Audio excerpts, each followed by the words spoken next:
Welcome. I'm E.G. Marshall. A story begins with an idea. It may be suggested by the imagination, or by an incident, or by a fact. And behind the idea, there is a thought. All of us have heard that the pen is mightier than the sword.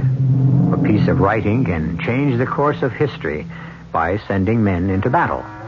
The Declaration of Independence, for example. Our mystery drama, Your Grade is A, was written especially for the Mystery Theater by Roy Windsor and stars Bob Caliban and Joan Shea. It is sponsored in part by Buick Motor Division and Contac, the 12-hour cold capsule. I'll be back shortly with Act One. At the Opel Isuzu Information Center of America, pandemonium reigns as thousands of people try to find out what one is. Hello, Opel Isuzu Information Center. Say, I think I've got an Opel Isuzu. Good for you, sir. Can you describe it? Well, it's about 4 feet high, brown, tan hair on its neck. It's got cute little eyes. Sir, I believe that's a Shetland pony. Oh, yeah. I can see that now. See the little hoofs? Opel Isuzu, a great new little car at your Buick Opel dealers. I've got bronchial asthma. I've also got a newspaper to get out. That's why I take Broncaid tablets. They help keep my occasional asthma attacks away for hours. I tried Primatine tablets and they worked. But then I heard about Broncaid. Broncaid has an extra ingredient to help you get rid of congestion. Broncaid works for hours, so I can work for hours. Broncaid tablets do more to let you breathe easier. Use only as directed. It's the most spectacular show on ice. The all-new 1977 Holiday on Ice. A trip into a fantasy land of silver blades and sequin skaters. This year, starring Holiday's own sweetheart of the ice, Miss Peggy Fleming. With Peggy, the incomparable Diane DeLue, who won both the medal and our hearts on television last winter. The delightful Jill Shipstead and Jimmy Crockett, the world's professional skating title holder. And it's a trip to Sesame Street. Bert and Ernie and Grover and Big Bird and Cookie Monster just waiting for you and skating for you in the all-new Holiday on Ice. And we've got spectacular production numbers. Hundreds of skaters lighting up the ice to the strains of Dixieland jazz, contemporary hits, Western favorites, and all-American classics. We call it the all-new 1977 Holiday on Ice with special guest star Peggy Fleming. But you'll call it the best time you've had in years. August 18th through August 29th at Madison Square Garden. For ticket information, call 564-4400 and Ticketron 541-7290. Come on, head in our direction. Come to our country place. Bring up your dancing shoes. Forget your worries, forget your blues. There's so much at Great Gorge to do. For the golfer, Playboy's Resort and Country Club at Great Gorge has a 5-day golf package which includes 4 rounds of golf on our championship course, a deluxe room, 4 breakfasts, 3 dinners, plus dinner and a show at our penthouse. All for only $151 per person, double occupancy. So leave your troubles on the highway. Good times are never so near at your country place. For information and or reservations for Playboy's Resort and Country Club at Great Gorge, call toll-free 800-621-1116. That's 800-621-1116. This week, the Playboy Resort and Country Club features George Kirby in the penthouse.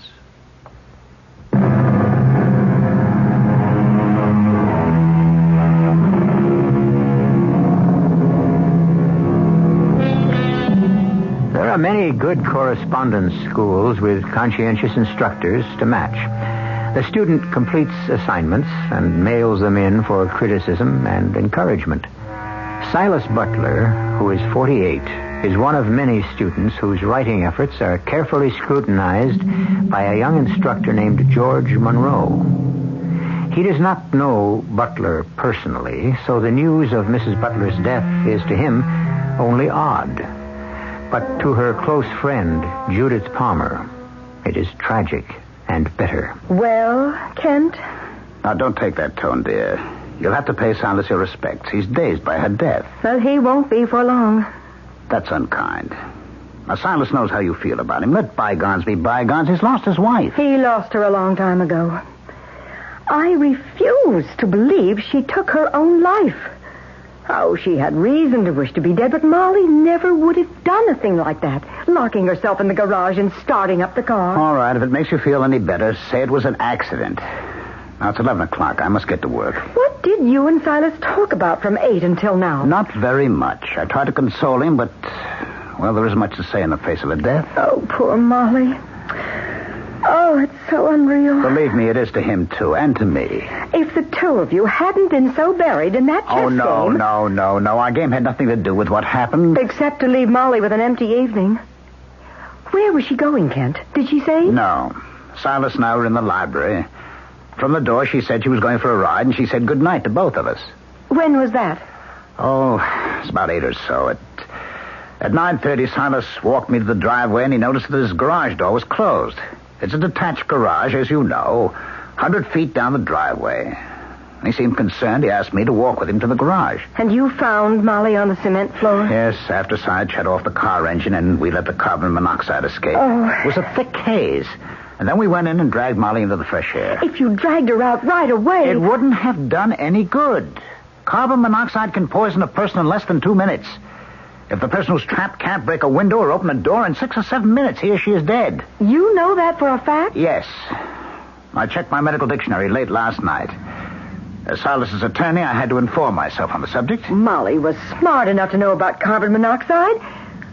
Why couldn't she have escaped? Oh, because she didn't want to. Oh. You cling to your belief that it was an accident. Go ahead. I have to, darling. I knew Molly. Then why was the garage door shut? Why didn't she open the door? Well, garage doors can stick. Ours does sometimes. That block that goes into the cement floor often won't budge. Oh, I've scuffed my shoe many times trying to release it. Now, something like that may have happened. Then Molly would have tried to break a window. But they're up high and small. Is there a regular door, a house door on the side of that garage like ours? You know, the one that opens into the storage space for garden supplies? Well, I think there is, but we didn't check. We got Molly out, and Silas ran into the house to telephone their doctor. And after that, it was pretty hectic. The doctor, the police, an ambulance. It was quite awful. Zach was very kind to Silas. Oh, I'd forgotten Zach was the police officer in charge. What does Zach think? I don't know. It seemed obvious to all of us. Well, it's not to me. Oh, Judith, you can't deny the facts. Yes, I can. Because what happened just wasn't in Molly Butler's character.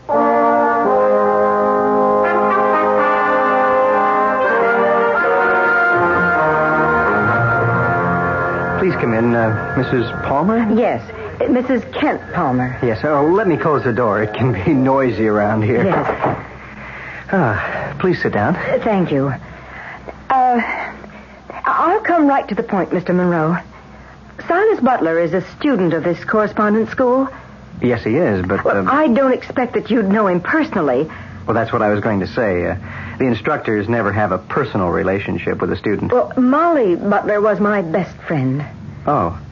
My mother read about her in this morning's newspaper. We were sorry to learn that she committed suicide. I don't think she did.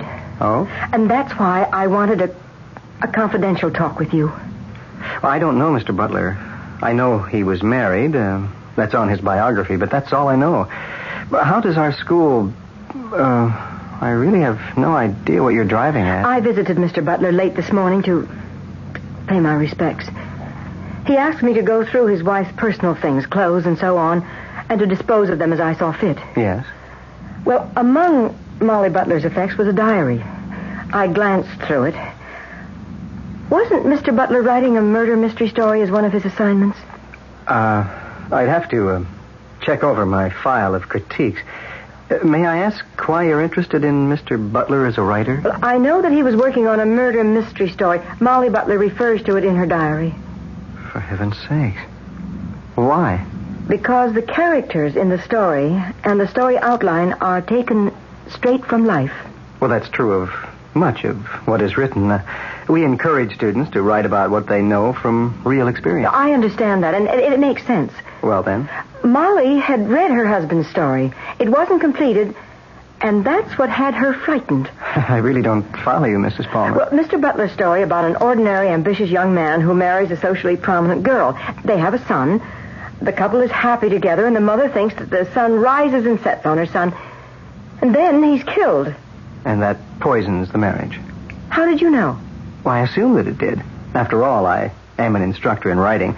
Unless one of the parents was to blame for the son's death, there wouldn't be any conflict, hence no story. How did the son die? In an automobile accident. His father is driving him home from prep school, driving too fast, and carelessly. The boy is killed. The father is injured, but recovers. And the mother blames the father. That's right. And that ended the relationship. I see. The story you're telling me isn't a story at all, is that it? That's it. It is the story of Silas and Molly Butler. And now Molly's dead. You're mentioned several times in Molly's diary, Mr. Monroe. In what context? Well, Mr. Butler had great respect for your encouragement and ideas. Had you exchanged thoughts about how the story ought to end? I think so. This is very odd, Mrs. Palmer. I've never had an experience like this before. Neither did Molly Butler. You see what I'm suggesting, Mr. Monroe? It's too fantastic to believe. Maybe, but I wish you'd think it over. I'm going to present it to my brother, Captain Zachary of the police department, to hear what he has to say. Because you're not satisfied with how Mrs. Butler died? No, I'm not. She was a very close friend. She's dead now. I owe it to her to find out how she died. Thank you for seeing me, Captain Zachary. Glad to. Come in. Thank you. Sit down. My sister's already been here. Well, what do you think, Captain? Well, she's got a lively imagination, Mr. Monroe. Then you don't think there's anything to it? To what? You know, she never came out and said what she thinks. Of course, I didn't give her much of a chance. I was at Butler's house when the ambulance took his wife away, so my knowledge is firsthand. And you think it was suicide? Well, that or accidental death. I'd say the latter. Silas Butler would prefer that. Mrs. Butler was stretched out on the garage floor. Which means she got out of the car to reopen the garage door. Why had it closed? That doesn't make any sense. Well, it could have blown shut. But all garage doors can be unlatched from the inside. I know that. I don't believe the door blew shut or that she tried to get out. Mrs. Butler, as you know from what my sisters told you, was an unhappy lady. So the verdict is suicide. Except for the fact that we found her on the floor. The explanation for that is that she closed the garage door, started the car in the dark, changed her mind, thought of escaping, then changed her mind again, and she took her life. Well, did Mrs. Palmer tell you what she'd read in Mrs. Butler's diary? Well, I've glanced through it. Well, she was afraid of the parallel between her life and his murder story. Well, if he's a writer, he'd spill out some of his own life in what he writes. Isn't that how writers work? Well, sure, but what's funny is how Mr. Butler struggled to find the right ending for his murder mystery. It's all here, Captain. What's that? My critique of his work. Mr. Butler and I exchanged a lot of thoughts about how to end his story. Would you explain that, please? Well, everyone who reads knows the old devices employed in ending a murder mystery. Mm-hmm. The butler did it, or the poison pill taken by mistake, mushroom soup, or that kind of thing. Yeah. All known and stale. Now, I'm referring to premeditated murder. I understand. And your critiques? Well, Mr. Butler thought that a suggestion of mine about using carbon monoxide had merit. I see. And you're feeling guilt because you made the suggestion? I don't know how I feel, but it certainly is odd that carbon monoxide is what caused the death. Well, that's the poison he decided to use, and I suggested it. Well, did he indicate how he planned to use it? No, I didn't either. Yeah, it's a deadly poison, of course, and people are careless about it. You know, we have accidental deaths all the time because a person starts up his car with the garage doors closed or only partly open. You know, that gas works fast. I don't see anything sinister in Mrs. Butler's death. Well, I'm glad you don't. It makes me feel better. You know, my sister seems to think that Mrs. Butler's death wasn't suicide or accidental death. You know what's left. Yes. And that's a very serious implication. I know it. And I hope she's wrong. Look, leave your critique, huh? I'll see if I can make a matchup between your suggestions and what happened. But I don't like it. I know Silas Butler. I don't think he'd commit murder.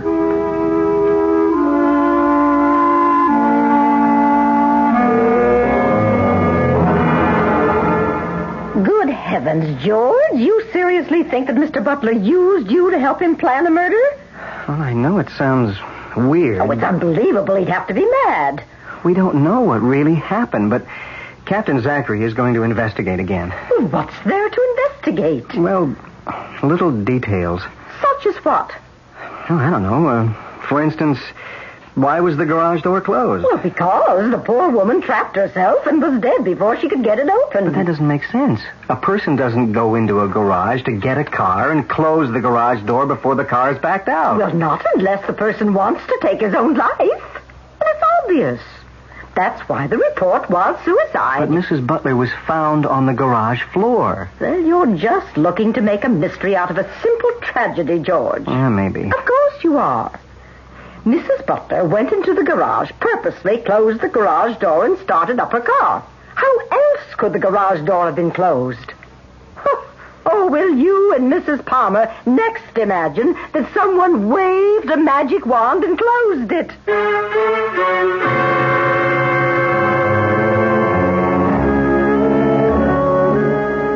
We began with the power of the pen. Plato's Republic created Western civilization, and some of Leonardo's reflections led to the airplane. But murder by correspondence? Or are Mrs. Palmer and the writing instructor, George Monroe, imagining the idea when the evidence does not support it? We'll find out when I return with Act 2. Tired of deodorant sprays that seem to miss their mark? Want something powerful you can put on in the dark? Shift to the English leather stick.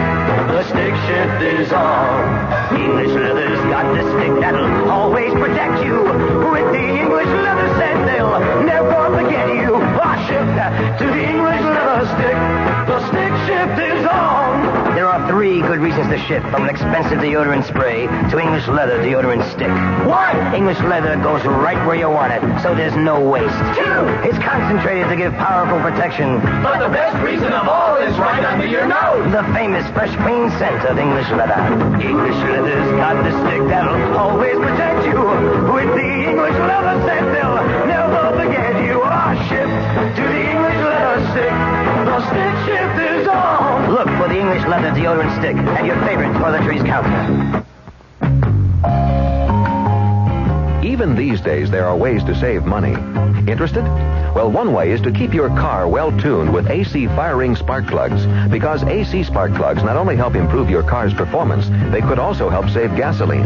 So see your AC Delco serviceman. Get a tune-up with AC spark plugs today. In the Bay Ridge section of Brooklyn, see Rudy, Ralph, or Anthony at Mr. Bargain Auto Parts, 1083 60th Street. Call 436-5700 for a complete selection of AC Delco products.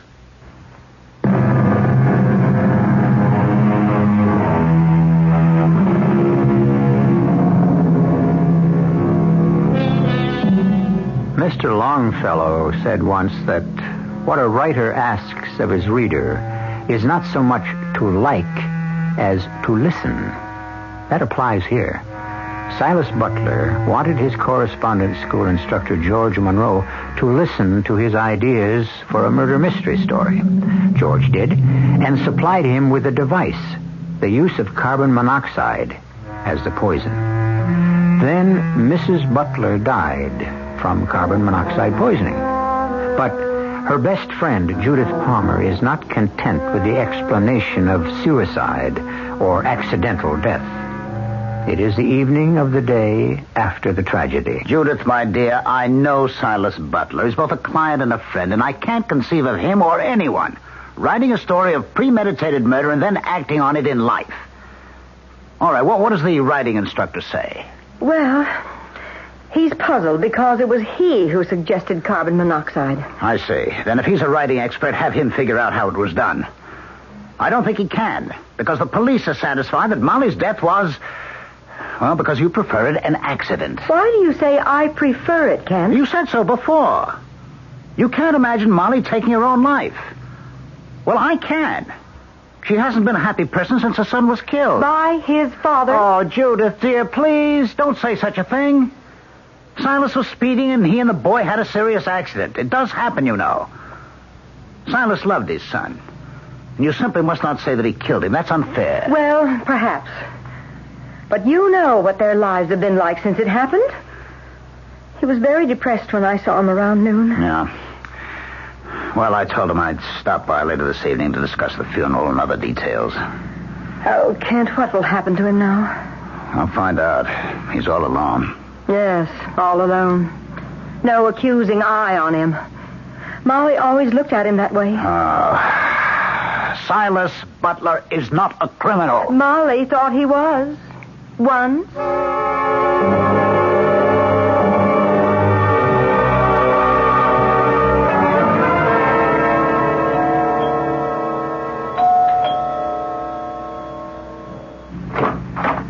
Oh, Kent. Come in. How are you, Silas? All right. You alone? Yes. Family arrives tomorrow. Molly's relatives. I've only got my mother. Let's sit down. You sure you're all right? Oh, yes. I'm still stunned. This will hit me later on, all its reality. Thanks for coming over. Judith stopped in about noon and took charge of Molly's things. I'm grateful to her. She's grief-stricken. Do you feel up to talking? Yes. What about you, Sanderson? I don't know. Sell the house, of course. I can't go on living here. Ever since that automobile accident, life's held nothing for me. Molly never recovered from the loss of our son. All that sustained her was her loathing for me. I'll always see her accusing eyes. Oh, now, Silas, you'll forget that in time. I hope so. It was an accident. I'm to blame for that, but do you think I wanted to have my son killed? I'd rather have died myself. I wish I had. I know. Why last night? Pardon? Why did Molly choose last night to leave the house and have this accident? I can't answer that. She'd been going into long periods of depression. I don't know why she went out. She often did that at night. Just to escape? Yes. She didn't want to be with me. Well, did she object to our chess game? I don't see why she should have. Playing chess is a better way to spend an evening than most other ways. You thrashed me last night. Moving your knight to Queen Bishop 3 was a mistake, you know. Yes, I guess it was. Oh, you didn't think so at the time. You got up and walked over to the library window. I did? I forgot. Yes, you did. I wondered at the time why you left the chessboard, and I asked you. Don't you remember what you said? I can't say that I do. Well, you said it was checkmate and that the game was over. Even though I had a rook bearing down on your knight. Still, you moseyed over to the window with an air as if you'd won the game. You do remember that, of course. Sort of, yes. Yeah, and then you looked out the window. What's that mean, Kent? Well, that was only a minute after Molly left the house. Isn't that right? Yes, I think it is. Why? Well, the library windows command a clear view of the garage at the end of your driveway. Yes. Was the garage door open? I don't think it was. If I thought anything, I'd have figured that Molly had already left. Why? Well, we should have investigated. How could we have anticipated any trouble? I've never given much thought to whether or not the garage door was up or down. Why should I have? Do you? No. Well, you got a point. Mine is that by the time I checkmated you, Molly was in the garage, dead.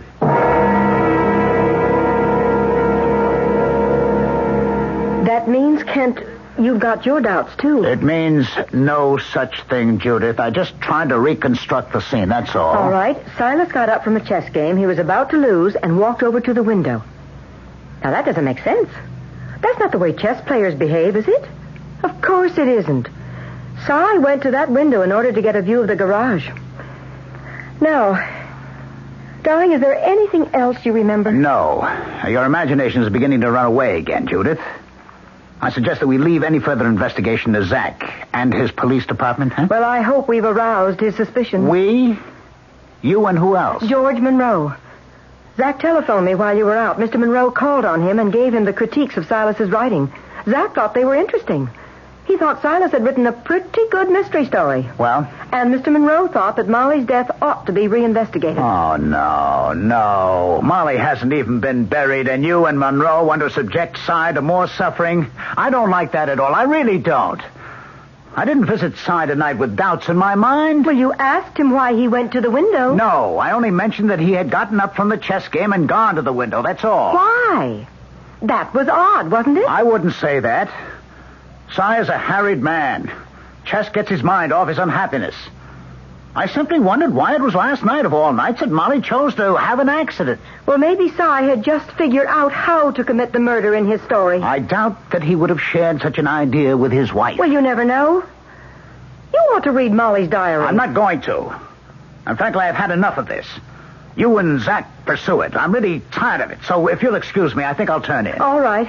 Oh, is our car in the garage or in the driveway? I left it out. Why? Well, if he's still awake, I may drive over and talk with George Monroe. Oh, Mr. Monroe, I know it's late. Well, that's all right, Mrs. Palmer. It's not that late. It's only 10:30. Oh, I'm never in bed before midnight. Please sit down. Oh, thank you. Thank you. I understand you saw my brother, Captain Zachary. You know, he was impressed, both by Mr. Butler's writing and by your critiques. Well, thank you. From what I had criticized about Mr. Butler's story, I could easily reconstruct it. The story does parallel his life with Mrs. Butler. Yes. Now, I paid special attention to his struggle, with my help, to find a way of using carbon monoxide as a poison without the police being able to detect it. Did you reach any conclusion? No. And yes. No about the device, the novel idea of killing with a gas, but yes about your suspicions. Oh? In Mr. Butler's story, the man becomes bitter and abusive because the wife withdraws from him and silently accuses him of the death of the son. Yes, exactly what happened between Cy and Molly Butler. Well, furthermore, there were introspective passages in which the man dreamed of being free from the wife's accusing eye. Oh. That's when he began to think about murder. The wife sensed it, but she couldn't do anything about it. It was as if she were mesmerized. Well, it fits, doesn't it? It seems so. What strikes me is the psychology of the thing. Was he guilty of the boy's death? Through negligence. It wasn't deliberate. And Mrs. Butler never overcame her loss? No. Well, as you said, it fits. But how do we prove it? Well, Captain Zachary is reinvestigating. Oh, it needs more than police investigation. It requires some kind of creative inspiration. How it was done. That's right. How could it have been done? Cy Butler and my husband were playing chess in the Butler's library. Toward the conclusion of their first game, when my husband had him on the defensive, Mr. Butler rose and walked to the window. Did he? And he thought he was losing the game? That seemed odd to me, and I mentioned it to my husband. What did Mr. Butler do at the window? I don't know. Looked out. It commands a clear view of the detached garage. But now, what could he have done from the library window that would have had any connection with Molly's death? Darned if I can imagine. Oh, I wish you'd try, Mr. Monroe. You're a creative man. Well, I know, but Butler and I both struggled to invent a gimmick for killing a person with carbon monoxide poison without being detected. We hadn't succeeded. Well, he may have. Yes. I wonder what it could be. Assuming we're not crazy. It's a puzzler. Oh. What are you thinking about? You've got an abstracted expression on your face. Something Mother said earlier this evening. Oh? Now, what was it? I'd explained your interest in this fantastic notion.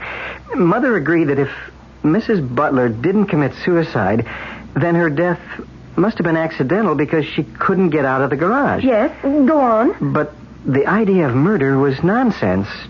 She wondered... Yes, here's what she wondered. She said, you and Mrs. Palmer next imagined that someone waved a magic wand and closed it. Meaning, of course, the garage door. Waved a magic wand? It's stuck in my head, and I've given it some thought. Well, Mr. Butler did go to the window soon after Molly left the house. But what kind of magic wand could he have waved? Think about it. Think about it, Mr. Monroe. I will, too. What your mother said might be the very clue we're searching for.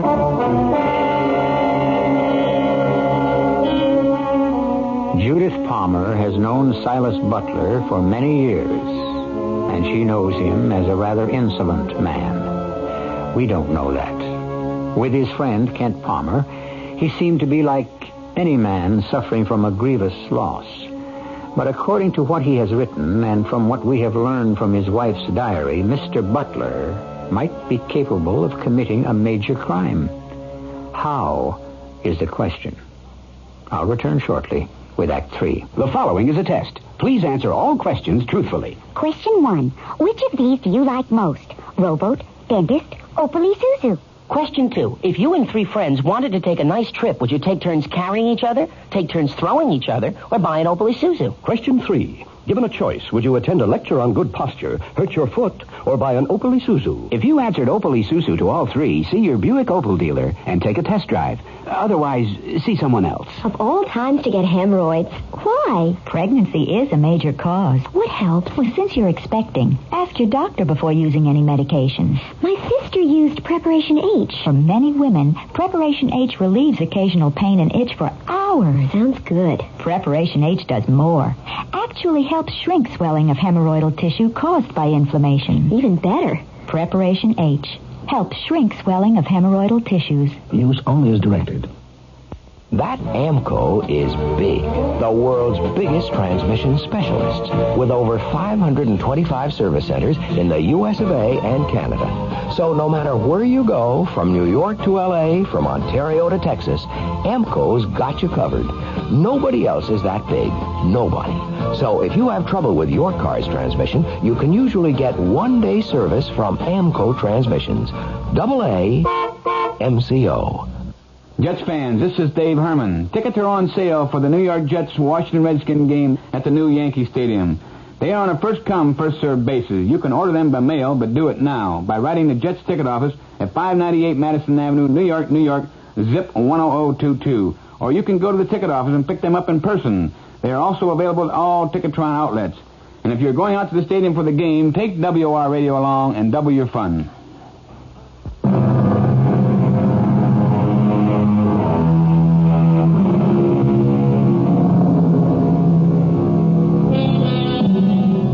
You drive me crazy, and I wish you were dead are two commonplace expressions that a wildly angry person has been known to use. They're not meant to be taken literally. They sum up a condition that is unbearable and a wish to be realized. Apologies usually follow. Both sentences, however, seem to apply to Silas Butler. His wife's silent accusation was driving him mad, and he may have wished her dead. It's the next morning. George Monroe again is seated opposite Captain Zachary of the police department. Good morning, Captain. Good morning. My sister telephoned that she'd seen you again. Yes, were my critiques helpful? Yeah, very. Butler writes well. That's a sad story he tells. You can understand from the character in the story that he would commit murder. Yeah, well, maybe. You never know about a murder. Most murders just occur. A person loses his temper, goes crazy, but a premeditated murder, well, that's pretty rare. Well, I agree. As a writer, it comes down to motive. In his story, Mr. Butler's character does have motive. Yeah. May I make a couple of suggestions? Sure, go ahead. Well, talk to Mr. Kent and to Mr. Butler and ask them to recall everything they can about their chess game. You mean about Butler walking to the library window? My sister mentioned that. Anything else? Take another look at the diary. There may be a clue there. Why? You think she may have anticipated her death? She might have. Anything else? Well, it's this foolish idea I have because my mother said something about waving a magic wand. Uh-huh. There could be something to it. Yeah, sure. If we can find the magic wand. Any ideas? Offhand, no, but would it be improper of you to ask Mr. Butler if he'd had any repairs made recently to his house? Such as what? I don't know, but if I wanted to trap someone in a garage with an engine running, I might dream up some gadget that would close the garage. Uh-huh, I see. Well, a lot of homes have posts by their driveways. You stop your car, push a button, the garage door opens or closes. Yes, that's the kind of thing I mean. And if the garage has a button which does the same thing, it opens or closes the garage. Do you know if the Butlers had that kind of device? No, but I'll find out when I examine the garage. That's a good suggestion, Mr. Monroe. That is, if we're going to pursue the murder idea.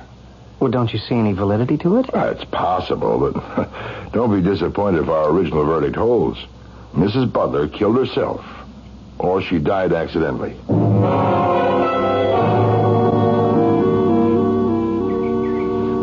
Oh, Zach. Come on in. No, let's stay out here, huh? Well, how are you, Si? Still dazed, but having the family around helps. Molly's relatives arrived an hour ago. When's the funeral? Tomorrow at 11. Anything special you wanted to see me about, Zach? No. Just wanted to ask if I could look around the property. Of course. The garage? Yeah, I'd like to, look it over. You don't mind? No, feel free. It's closed. Punch the button on the side of the door, on the upright. Oh, you got one of those, huh? An electrically operated door. Yes, very, very convenient. Well, what's your interest, Zach? Oh, just satisfying myself. My sister was Molly's best friend. And she can't believe what happened. Neither can I. Any of us. You've given your verdict, Zach. I don't understand why. Well, assuming that Molly did not commit suicide. I don't want to believe that either. I prefer to believe it was an accident. She had gotten out of the car. We found her on the floor. Yeah, well, what bothers me, Si, is why she couldn't have gotten out of the garage. Carbon monoxide can poison in a minute and a half. You know that for a fact? Well, yes. I've done some research. For a story I've been writing, I take a correspondence course. It was something to do. No, that's true about the poison, In 6 minutes, a person is dead. So there's Molly sitting behind the wheel of the car with the engine running and the garage door closed. See, what I can't explain is why she didn't shut off the motor and get out of the garage. Well, neither can I.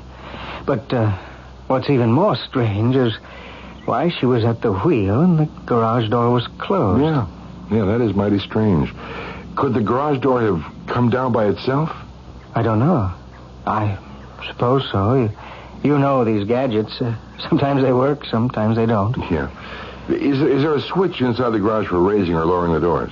Well, sure, but what if it didn't work? Any other way of getting out of the garage? Well, there's a regular door on the side of the garage toward the back. We kept it locked against prowlers. Okay, I'll look around again. I said the other night how sorry I was about Molly. I'm just as sorry for you.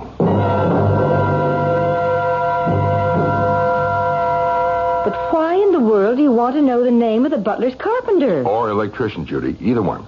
Well, it may be mentioned in Molly's diary. You returned it to me. Let me look.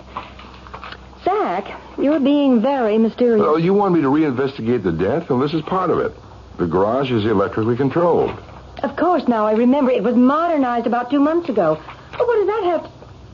Oh, here it is. Yes, Mr. Day did the work.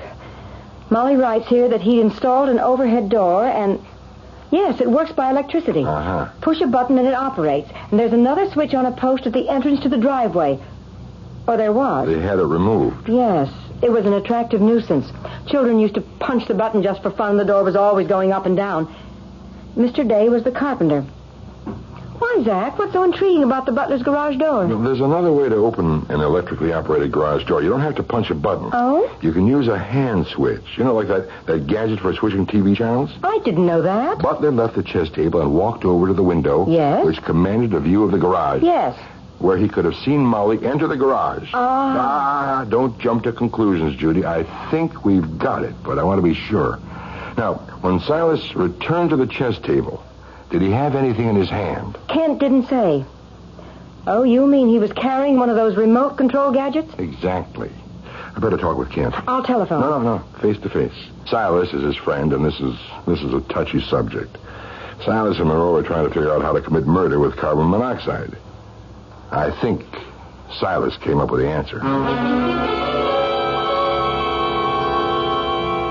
Now, what's up, Zach? Oh, more of the same, Kent. Your suspicion that Cy Butler is a criminal, huh? Yeah, he may be, Kent. You seriously think that? Because of the story he wrote? Well, if it hadn't been for the diary and the correspondence school critiques, he might have gotten away with it. You mean he did do it? But how? Well, I don't exactly know yet. Tell me, when Butler walked to the library window, he was in bad shape in the chess game, right? Yes, I found it odd that he did. Oh, now tell me about his walking back. Now, just try to think back, huh? Try to remember exactly what he did. When he got up, he had a pawn in his hand. One of mine. He captured it with his knight. He kind of rolled it around his hand, and I wondered why he had left the table, so I glanced after him. He placed the pawn in his jacket pocket. And when he returned to the table? Well, nothing. Well, didn't he place the pawn behind the board? Yes. After he sat down, I heard it. You heard his pawn? Well, I mean, it clinked in his pocket against his cigarette lighter. A wooden pawn against a lighter? No. A metal pawn. I didn't like size chess set because it was made of metal alloy, and the pieces were quite dramatic, but I prefer the traditional wooden ones. Mm-hmm. Oh, what did he do? I told him not to squirrel away the pawn. And he said, he took it out. With the lighter? No. That's funny. When we set up for the next game, he asked me for a light.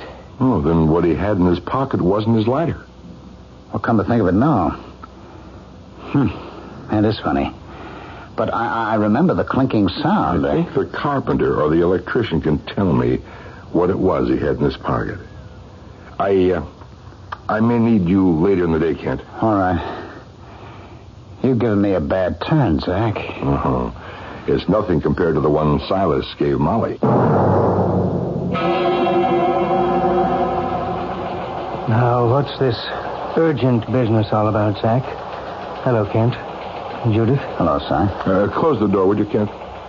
And, who is this? George Monroe, Mr. Butler. I'm very sorry about what happened. Thank you. Well, Zach, now why did you ask me to come down to the police station? Well, because what I'm about to say is better said here than in a house of mourning. What is it you have to say? You murdered Molly Butler. I murdered my wife. Anything else? Isn't that enough? I suppose I have you to thank for this preposterous charade. I'll take some of the credit. Give the rest to Molly's diary and to this young man here. Monroe? Yes, George Monroe. You wrote a murder mystery, didn't you? Or half-wrote one, I should say. What you and Monroe hadn't figured out was just how a person could be killed from carbon monoxide poisoning without being caught. Isn't that true? Go on. You seem to know that. Monroe couldn't figure it out, but you could. The idea came to you after Mr. Day remodeled your garage. He installed overhead sliding doors which can be opened and closed by touching a switch. Certainly. Where's the mystery? Well, Day also supplied you with remote control switches. You hold the switch in your hand, press a button, and the door goes up or comes down. And that's how you close the garage door with Molly seated behind a running engine. Oh, Zach, that's preposterous. No, it isn't. Not for a rejected man. You came to hate Molly. Because she hated me. And you murdered her. You closed the garage door. She could have opened the door by pressing the button on the inside. Not if you held down the close button and neutralized her switch. And that's what you did. Kent, how long was he at that window? 3 or 4 minutes. Yeah, more than enough time for Molly to become dazed, and then she panicked. And from the story you were writing, she knew you planned her murder, and there she was with you carrying out your plan. She was between the back of the car and the garage door praying that the switch would work. And it didn't, because you had neutralized it. And even then, she must have tried to turn off the car engine because we found her on the floor next to the front door. Kent's my lawyer. When you took the pawn out of your jacket pocket, it clicked against something. Yes, my lighter.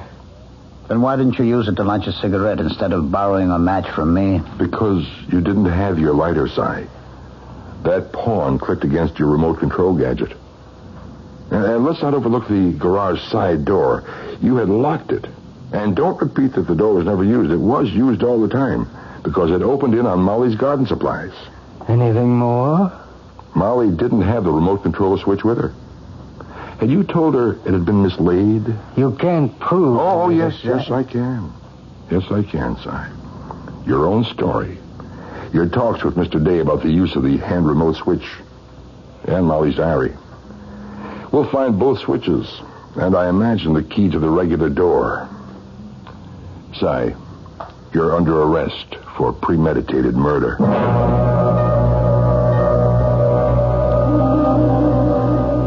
Perhaps you guessed just how Silas Butler almost got away with murder. But what a strange way for him to get caught. A piece of writing undid him.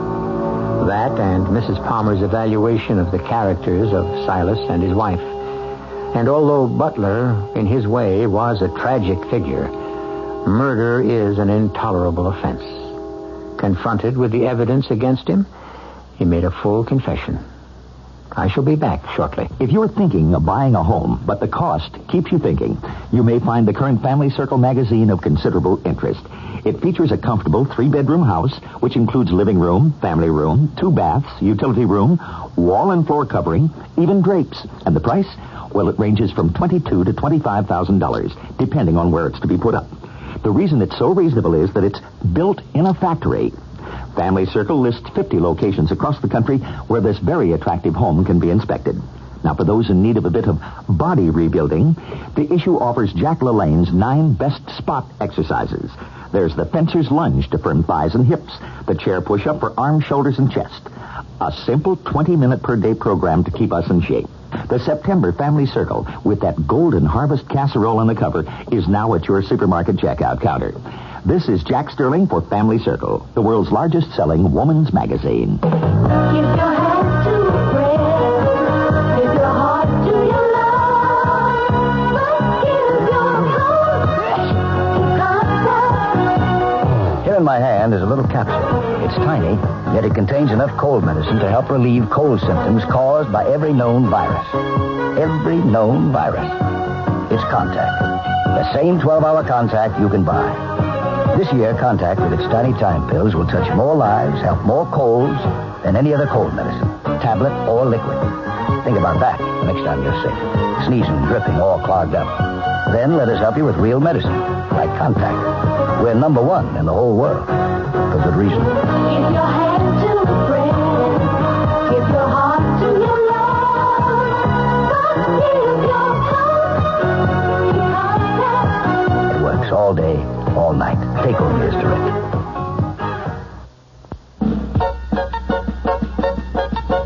Glorious cheese, what could be more delicious? More fun to eat, so good in lots of dishes. And America spells cheese, K-R-A-S. Glorious cheese, glorious cheese. Have some glorious cheese. Have some more Cheese Whiz, I say.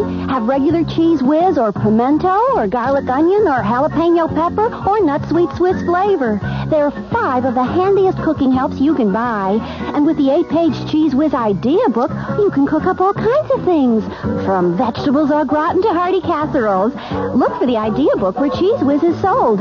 Cheese Whiz processed cheese spread from Kraft. 5 little glass jars full of ideas. Any time of day, the taste is so inviting. Creamily smooth, lively and exciting.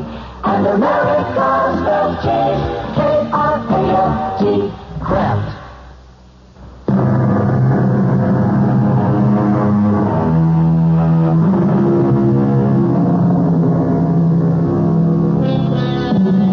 We've come full circle with the quote about the pen being mightier than the sword. A correspondence student finally completed his murder mystery, which was his plan for a real-life murder. A diary, an imaginative young instructor, and careful police investigation combined to rob Silas Butler of his perfect murder and of his life. Our cast included Bob Caliban, Ralph Bell, Joan Shea, and Joe Silver. The entire production was under the direction of Hyman Brown. Radio Mystery Theater was sponsored in part by Contact, the 12-hour cold capsule, and Buick Motor Division. This is E.G. Marshall inviting you to return to our Mystery Theater for another adventure in the macabre. Until next time, pleasant dreams. Preceding program is furnished by CBS Radio. This is WOR New York.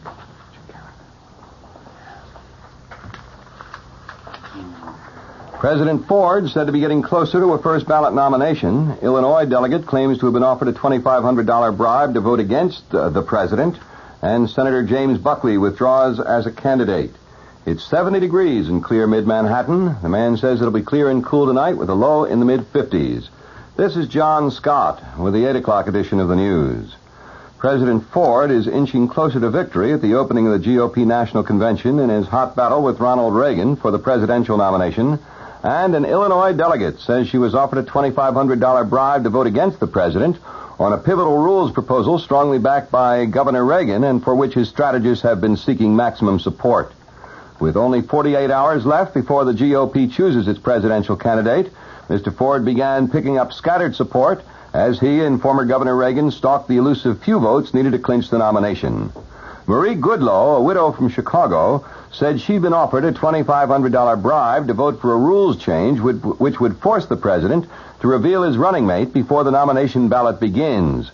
She said the man who offered her the alleged bribe identified herself as a Reagan worker, but she said she didn't know him.